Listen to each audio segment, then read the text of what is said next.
what is the root cause behind the troubles? When all your relationships end up in a bubble, hey, it's just a relationship that sometimes makes you trip. It's just a relationship. Welcome to Just Relationships. I am your boy, Terrence Payton, known to many as TP, where we unpack the ties that bind and have conversations that define our connections. I am so excited today because I have these three lovely ladies with me. I know they cute, y'all. Go ahead. Y'all can go ahead and see it because we know that they are. Absolutely. Hey, this is really, really awesome because, we have the pleasure to be able to talk about different types of relationships. And the relationships we're going to talk about today are women relationships with one another, and then how those relationships are formed and where did it all start? It started with our parents and how those affect the relationships that we have with one another. So, without further ado, I'm going to introduce that's Miss Ashley sitting over there, Miss Brittany, and this one on the side of me, y'all will see a lot more of her. This is my wife. This is Trevor. You'll see her a lot more. We'll talk many about marriage relationships and all the things. So I have questions for these ladies that we're going to talk about. So I'm going to start off today with what an easy one, and I'll ease into some of the harder ones. All right, ladies, do you think that women relationship is different than a man relationship? And what I mean by that is this. Women to women have a certain type of relationship, and there's all kinds of things that people say about women relationships versus men relationships. What's your thoughts on women having relationships with one another? What does that look like for you all? Is it different than our relationship with other men? Yes, definitely. Yeah. You said all three of you say yes? So Yes. tell me why. Go ahead. Go ahead. The first word that came to mind for me was vulnerability. I just Ooh, think that we as women we find our way to be vulnerable faster a lot of okay. times than men do. Oh, It's easier for us to get that connection. I like that, even though I've seen some stuff. But go ahead, Brittany. What's your?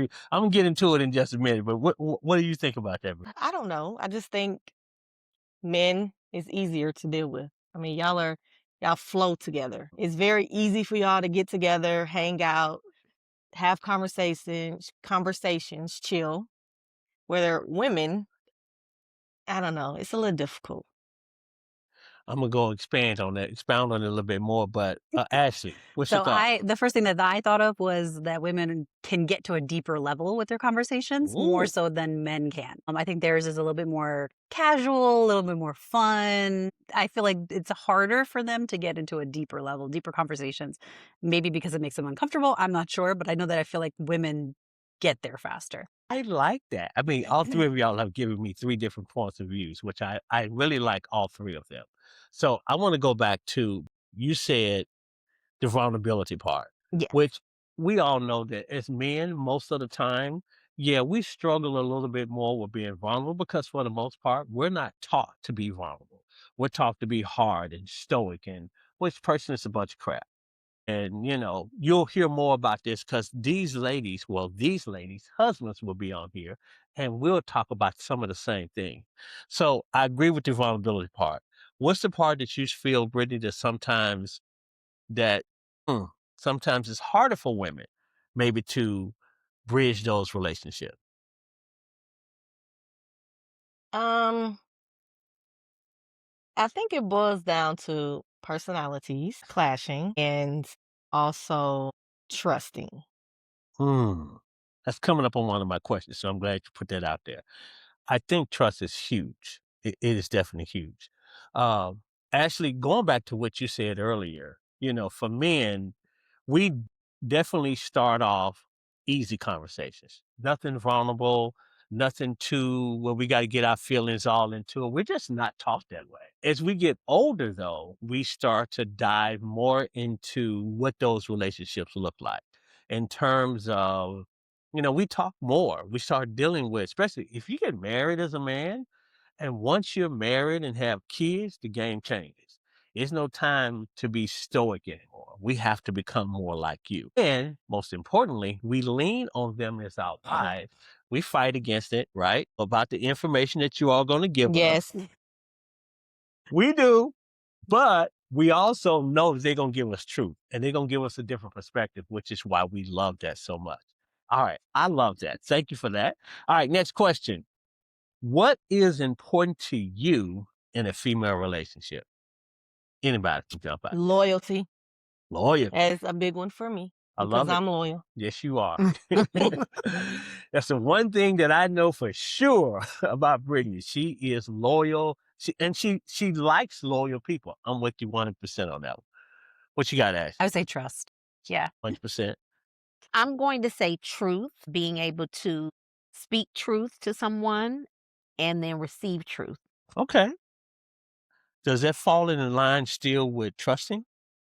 I think so. I mean, I thought about that when she said trust. I was like, should I say truth? I'm not really sure, but I think the way I look at it is being able to trust a person enough to hear something that they say and take it to heart, knowing that they don't have an ulterior motive in what they're saying to you, and then being able to feel comfortable enough to say something truthful to them. Well, that kind of goes back into what she said, into being able to trust a person, right? You about to say what, Brittany? But I want to piggyback off of the truth. When she said that, I immediately thought about telling someone something that they may not want to hear, like you're wrong in this situation. Vice versa, you being able to receive that they're telling you you're wrong or you're right, whatever the case may be in it, whatever the situation is. So when she said truth, that's what I thought about. Okay. I love that. That's Mhm. good. So trust, loyalty, and truth is what you all said. Love it. I'm going to come back to those because I got some questions that kind of relate right to that. All right. Do all of you all have a best friend? Yes. Yes. Yes. I know you do. Kind of, sort of. Kind of, sort of. My real best friend passed away, so. Okay. Sorry to hear that one for sure.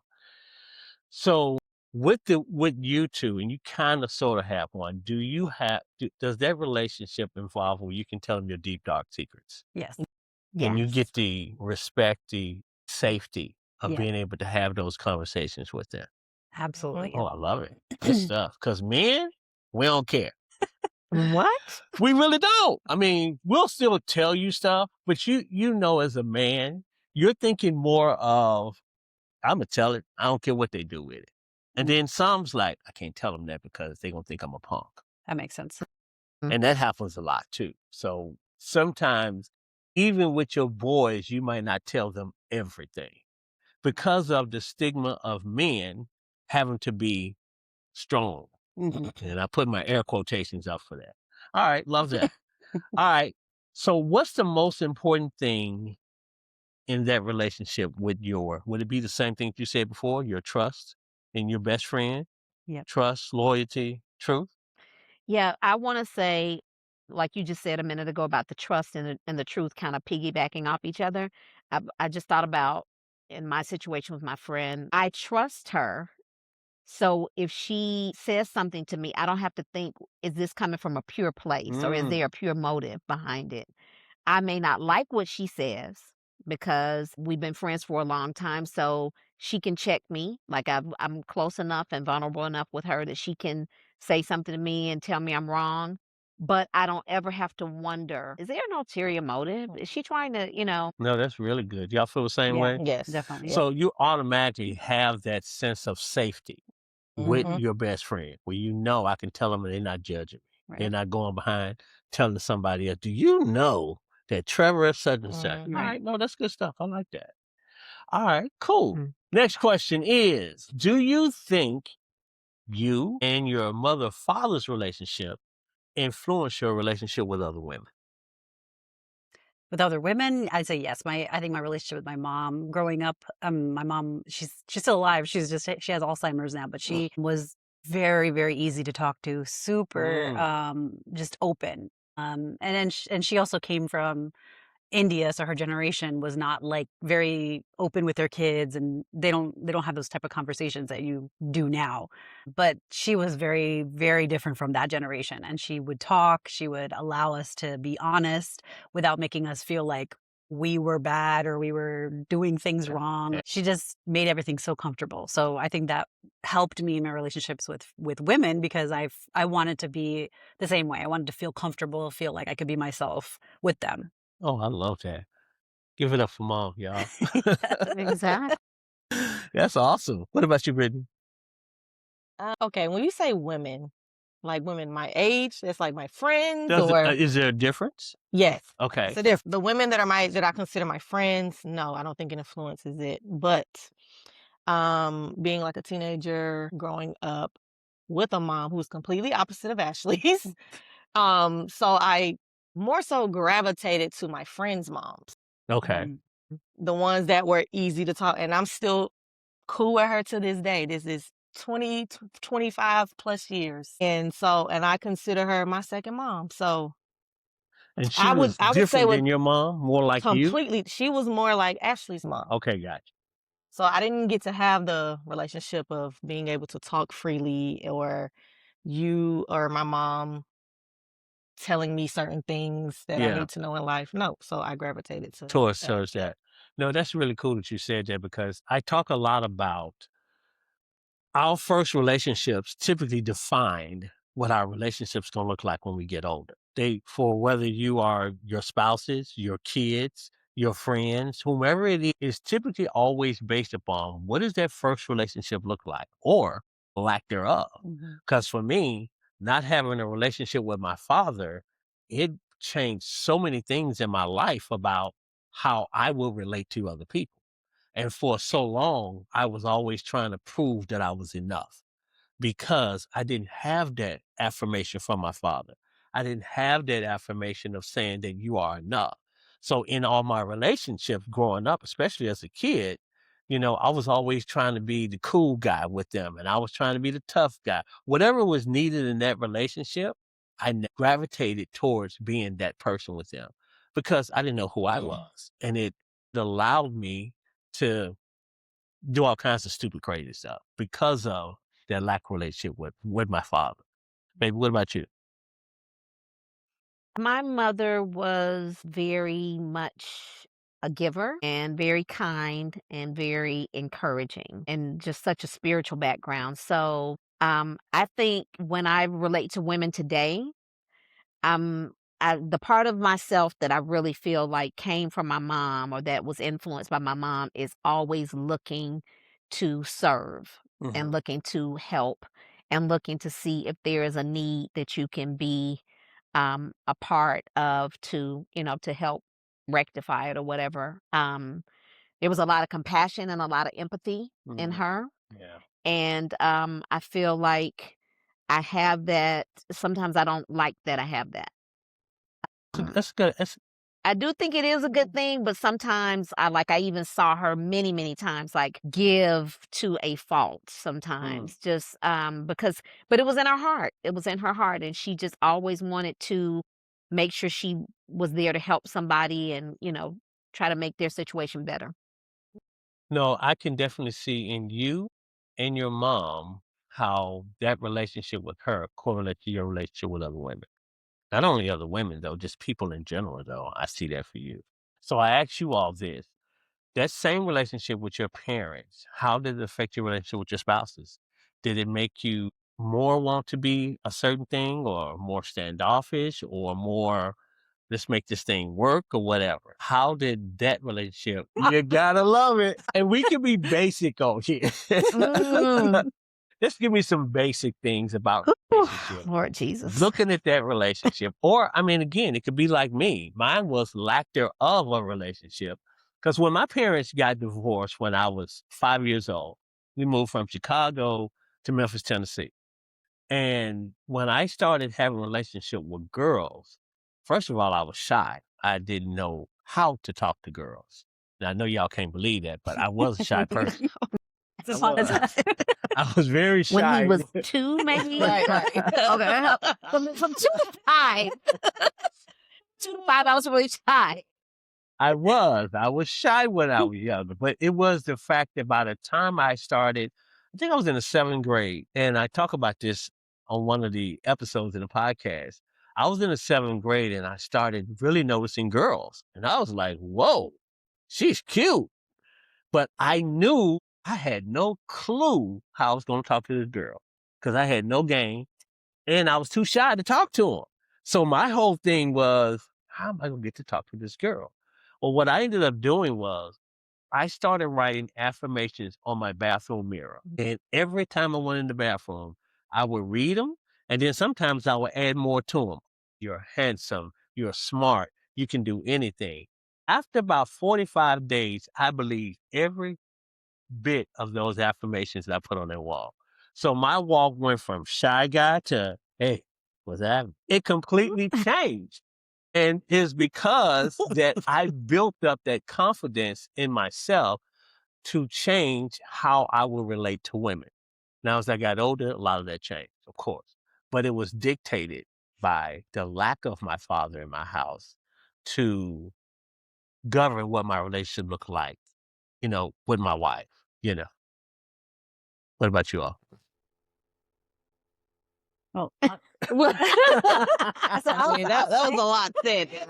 Let's see what. Repeat the question. What was the question? It was the original question. The question is, how do you think your parents' relationship or lack thereof relationship, how did it govern what your relationship was going to Okay. look like with your spouse?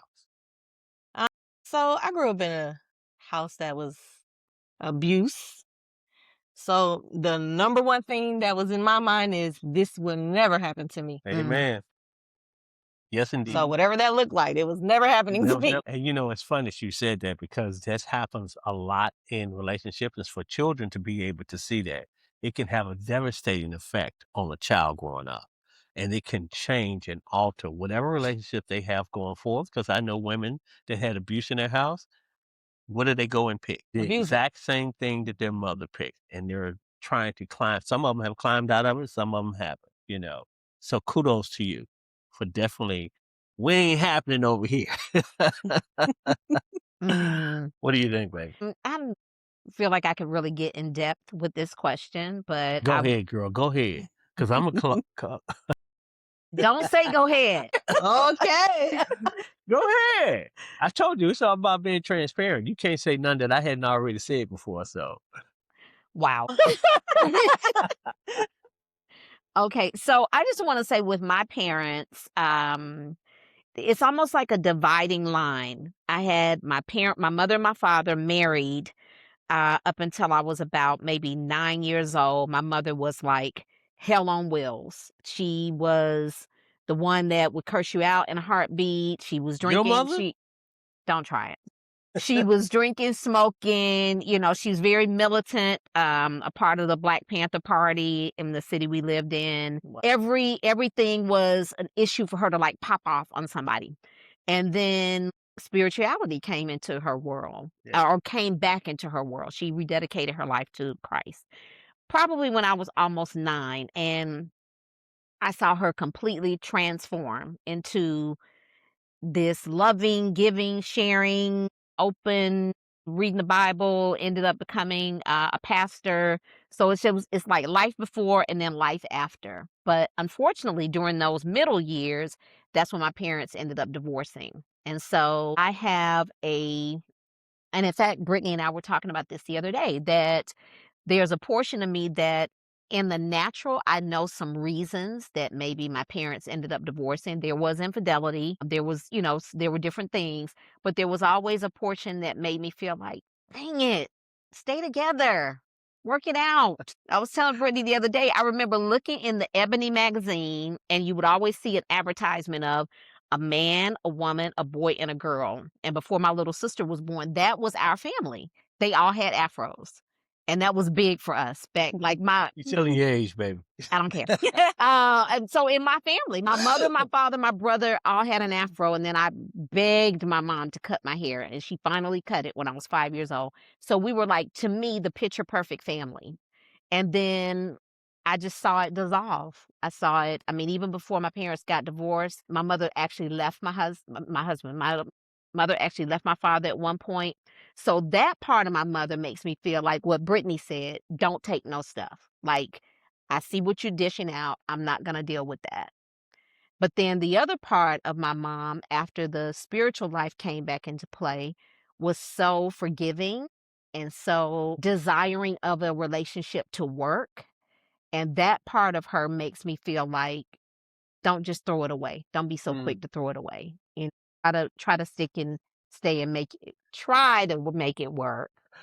I'm Hey, trying, baby. we've been here for 22 years, so hey. And that has not always been easy.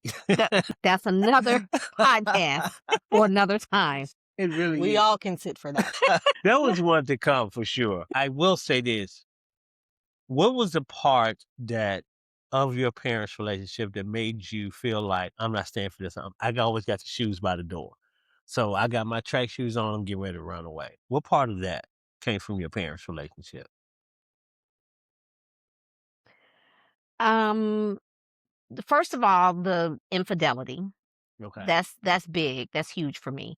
But I do feel there was a role played by both parties Okay. in the relationship. So I don't just blame one person saying, "Oh, you cheated." I always feel like there's an underlying something that even gets you up to the point of feeling like you got to be unfaithful. I feel like a lot of times we don't roll it back and really investigate that and find out what was my contribution to that. But I think the bigger part of that was that even though I saw my parents decide to give it a go again, and that's how my sister came into play. They got back together, had my sister. I never saw them make a decision to like peel the layers of the onion back and figure out why we're having issues in the first place. Back in that day, I don't know anybody that went to counseling, so that wasn't an Yeah. issue. You just don't. And then, first of all, you don't even go outside your house and tell your business. Right. Mhm. So I don't remember them coming together and just trying to dissect what's really going on. Why are we? And they both came packing with a lot of history, a lot of issues. And I just think they were friends and they loved each other and they gave it their best shot. And then when it didn't work anymore, I know for a fact my dad's motto is, if it doesn't work, I mean, he told me this I'm out. himself. Trevor, if it doesn't work, just get out of it. Oh. Get with somebody else. Thanks, Dad. He didn't tell you that with me, of course. Well, Lord goodness. Yeah, I mean, that says a lot. That's a whole lot to unpack. We'll unpack on the marriage series. I gave it to you. I asked you, did you You want me to did. go Nope, a little I deep did. there? You did. We will continue. What about you, Brittany? Again, what was the question? There was a lot to unpack over that. The question is, how, with your parents' relationship, how did it influence your relationship with your spouse? How did it influence it? Or did it not? The lack of, or having a relationship. How did it? It relationship? definitely influenced it. I'm trying to see how. Well, one, my father they got divorced when I was around 12, I think. Okay. And so he left. So it's the 4 children and my mom. So just Your mom was a bad woman. I know that's Give right. her I'm her just thinking props. about that too. She handled her business, okay? so with Dre, let's see. I guess it influenced it at the beginning negatively because Dre we were complete opposites. Like I'm the rah rah, he's calm, chill. True. But it's almost like I was like fighting the love that he was trying to give. Wow. Mm. And he'll tell me all the time, well, he say it in the past, but until you realize yourself what is really going on, that's when you can change. Yeah. Like I can hear your words, but it's out the other ear. I'm not even listening, I'm gonna be honest. But I've had some light bulb moments in my life Yeah. now, so I Me too. understand. And still having them. No, that's very interesting that you said that because I had some of the same things for me that I fought having those relationships. I wanted them, I desired them, but for me, and I'm not speaking for you, but for me, it was the fear of divorce. That person is going to leave me, I'm going to be rejected again, and I'm going to have abandonment again. So when I first started having these girlfriend relationships in my teens in high school, I was always afraid. I would only give so much because I was afraid that you were going to reject me like my father did. That was it. You would think it would be because my mother rejected me, but it was because my father rejected me. And it made me feel that way, you know. I love it. No. So my parents' relationship was, well, my mom was very much a caretaker. I think she put the kids as number one. She cared for my dad a lot, but I think kids was number one, then my dad, and then herself. So she was just always taking care of, she had 4 kids, so taking care of all of us, cooking and cleaning, doing everything, working full time. She just was always just a hard worker, but she still wanted a relationship with her kids. So she would do all that and then come and talk to all of us. So, and I didn't see too much of like a romantic relationship between the two of them. It was actually awkward when my dad would come behind my mom when she's cooking and hug her. We were like, this is so weird because it's not normal. But that was like the only affection we'd actually see.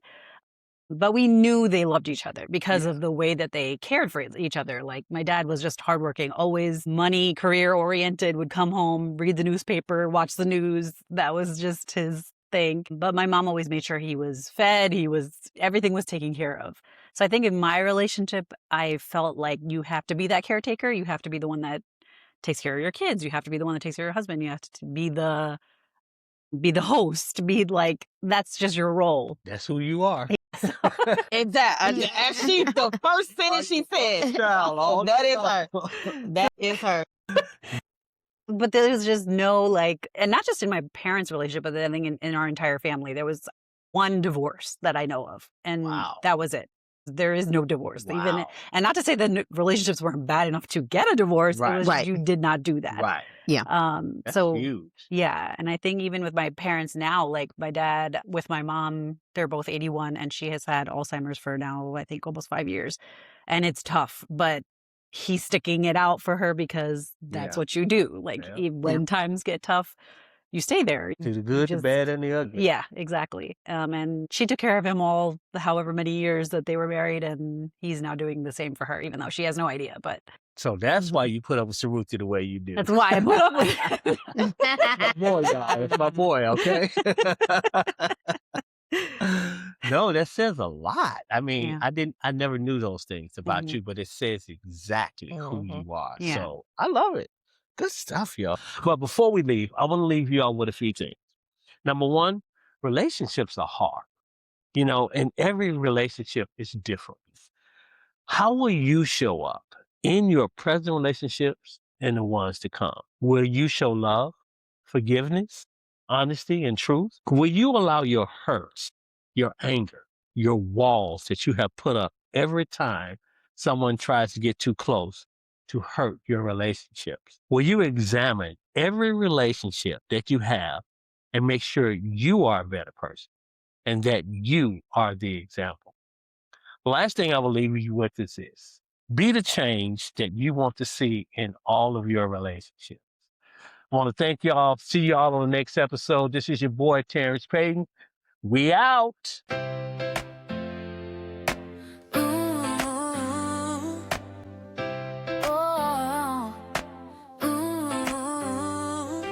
Why is it easy and hard to have a good relationship?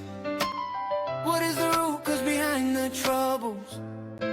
When all your relationships end up in a bubble, hey, it's just a relationship that sometimes makes you trip. It's just a relationship.